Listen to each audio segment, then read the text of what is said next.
Can the planet survive yet another Trump presidency? Hi everyone, Neil Patterson here with the Sky News Daily, and that is the question we're asking today. We've seen recent predictions that this year is to be the hottest on record, and whilst we dwell on that, the latest international climate conference is meeting in Baku and Azerbaijan, and that is where we will find Tom Clarke, our science and technology editor. You're there for COP. Just describe what it's like in Azerbaijan. The COP venue is in a football stadium just outside the centre of Baku, but it is sandwiched between two oil fields. You can actually see, if you stand in the right place across the lake outside the football stadium, you can see the nodding donkeys going up and down that are pumping the oil that's beneath Baku that gives Azerbaijan nearly all of its foreign income comes from burning fossil fuels. And on the other side, there's a huge export terminal operated by BP pumping oil. You can smell it in the air. At the weekend, we visited a mountain that's literally on fire because there's a seam of natural gas seeping to the surface that's been burning for about 4,000 years. So you can literally see the infrastructure causing climate change. You can see the effects of climate change. And of course, we've just had those reports that this year is set to be the hottest on record. I wonder, does it feel like that is sharpening minds in Baku? There's been a huge transition in the way people think. What we're still waiting for, though, is just that action to see stuff actually start to change. But we've come a very long way to get to that point. The Paris Agreement, that was the significant event.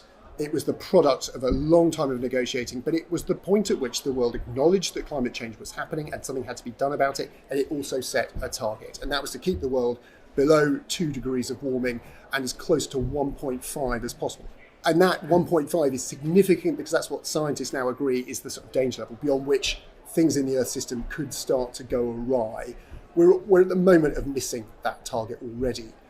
So you could say, all right, you've still failed. Progress hasn't been made, but I'm saying a lot else has happened. There's been a lot of coming together. There's been things that people thought previously would be impossible to agree, like some kind of fund that will help pay poor countries to adapt to the impacts of climate change. That became a reality last year. We've got a system of trading carbon between countries, which we're hoping might get announced at this summit as well.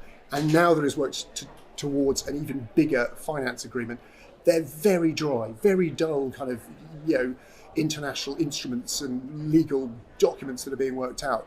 But they are massive achievements that should not be ignored and overlooked.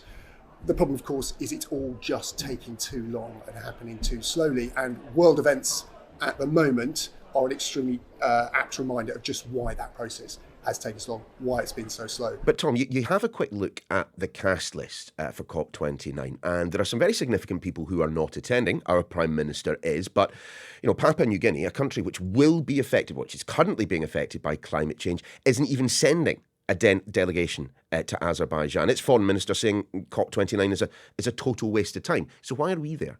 Some people choose a big summit like this to register their protest. I think that's what Papua New Guinea are doing. But they're also doing it in the confidence, knowing that they are represented by coalitions of small island states like them and other poorer countries that will keep the show on the road. But they've chosen this year to lodge a protest.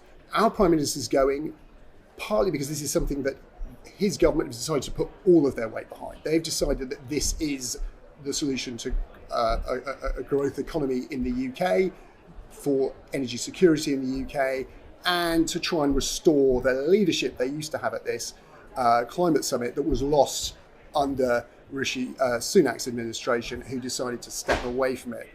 But there are other significant leaders not attending as well. They're all dealing with political crises of their own back home. A lot of them aligned with the same right-wing politics that we saw put Donald Trump in power in America. The optics for this summit probably aren't very helpful to that. So we'll have to see how that absence of leaders plays out. It's not a catastrophe. It does not derail these talks, but it might have an impact. But those sorts of financial gains from green industries, green technologies and so on are surely for the United Kingdom, some years off. Right now, we see much of the industrialised Western world looking at its net zero commitments, holding up its hands and saying, do you know what? I'm not so sure we should be going so quickly. If indeed that is taking place, shouldn't the UK be asking itself that very same question, whether we are moving too quickly on net zero?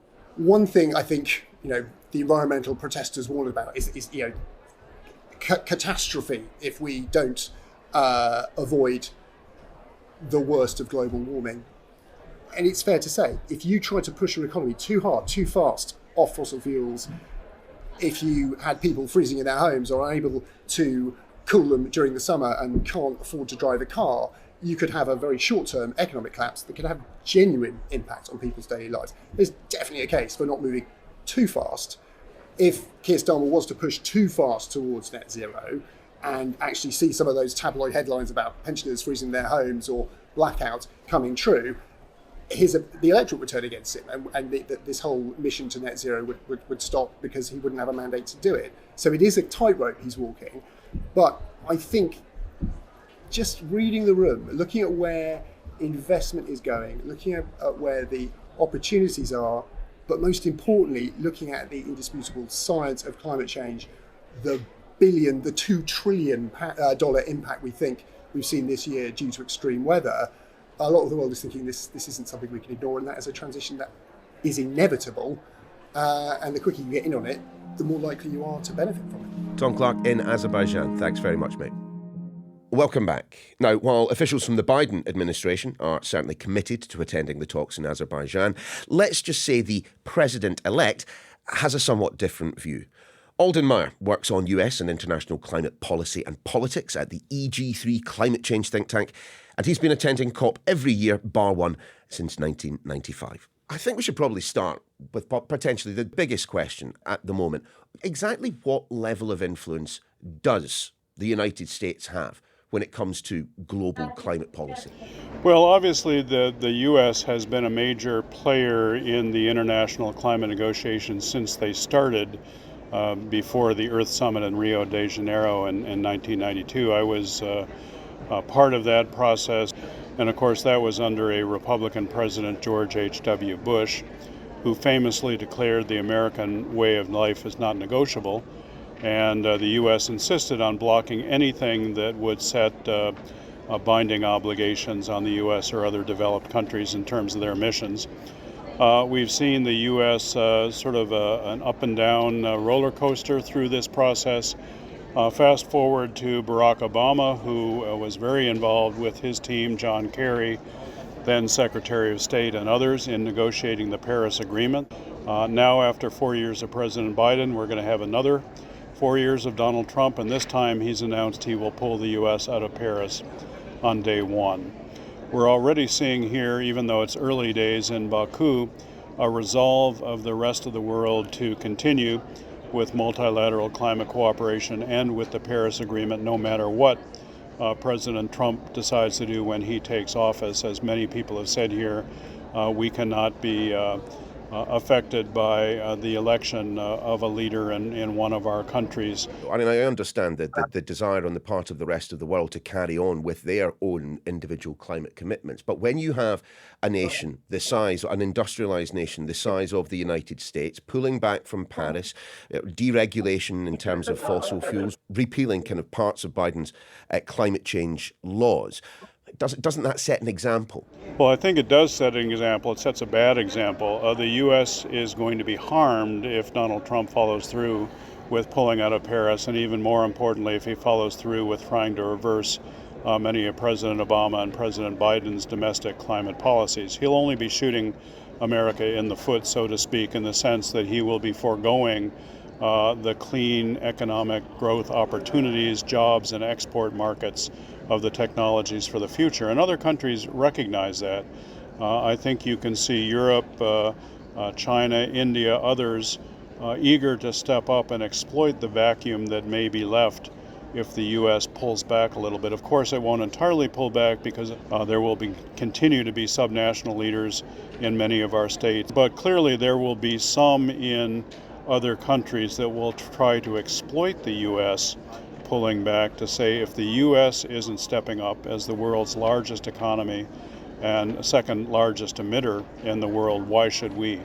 The fallacy in that argument, of course, is that it's in the economic, environmental, and security self-interest of every country to step up its climate ambition to avoid the devastating impacts. $3 billion worth of climate financing pledged by the United States now looks at risk because of Donald Trump's election, second time to the White House. I mean, he calls these payments reparations. What effect could that have? The last time President Trump was in office, he tried to zero out U.S. climate financing, and actually it was the Republican Senate that blocked him from doing that because some of those senators recognized it was in the U.S. self-interest to maintain investment in developing countries, both in terms of the job and exports potential, but also in the soft power competition with China for countries in Asia, Latin America, Africa, and elsewhere.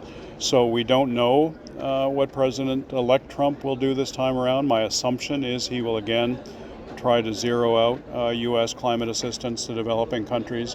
If he tries to do that, we don't know what the Congress will do. And even if it's a Republican Senate and a Republican House, it's not necessarily a given that they will go along and rubber stamp his budget proposal. So about the $3 billion act, that may well continue because I think there will be people close to Donald Trump and in the companies that benefit from those programs that will say to him, this is American technology, this is American jobs and exports that we're talking about, please leave that alone. Alden, do you think it is perhaps possible that Donald Trump might eventually see the light through the prism that he often sees the world, the bottom line, financial opportunities, and the ability to display American exceptionalism once again? I mean, Elon Musk, of course, who runs a company that makes electric cars, who builds battery farms, is he someone who could perhaps open Donald Trump's eyes to the opportunities here? Well, I think that is a possibility, and of course we've seen Trump moderate his position somewhat on electric vehicles by his affiliation with Elon Musk. And of course we saw Donald Trump include Elon Musk in his initial conversation after the election with President Zelensky in Ukraine, which is kind of unprecedented. So I think that's one voice. There are other voices in the business community that understand the advantage to the U.S. of staying in this game and competing with China, with Europe, with others for the clean technology markets of the future. Whether that will change his view on the Paris Agreement, I doubt it. I mean, this seems to be very deep, very ideological, very fact-free in terms of not really understanding what it means. But if he does pull out of Paris but tries to keep some of the programs going that are encouraging U.S. leadership on clean energy technology, that might turn out to be a silver lining. Can the planet survive 4 years of Donald Trump and the climate denialism that many of those close to him certainly espouse?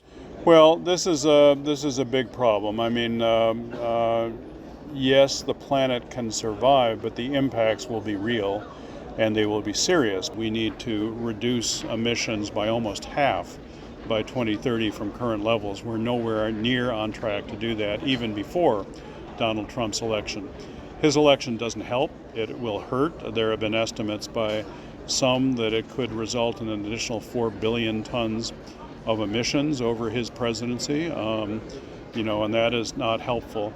But what it's going to mean is that it will be harder to get to that temperature goal that the world has set, and that is obviously not a good thing. I think we are seeing commitment and resolve from other countries here to go forward with multilateral climate cooperation, to go forward with implementing clean energy transition strategies, and hopefully by the end of next week to scale up climate finance for developing countries. If that happens, yes, the U.S. election of Donald Trump will have some impact, but it will not have destroyed the multilateral climate regime. And that is your lot for this edition of The Daily. Back again tomorrow, same time, same place.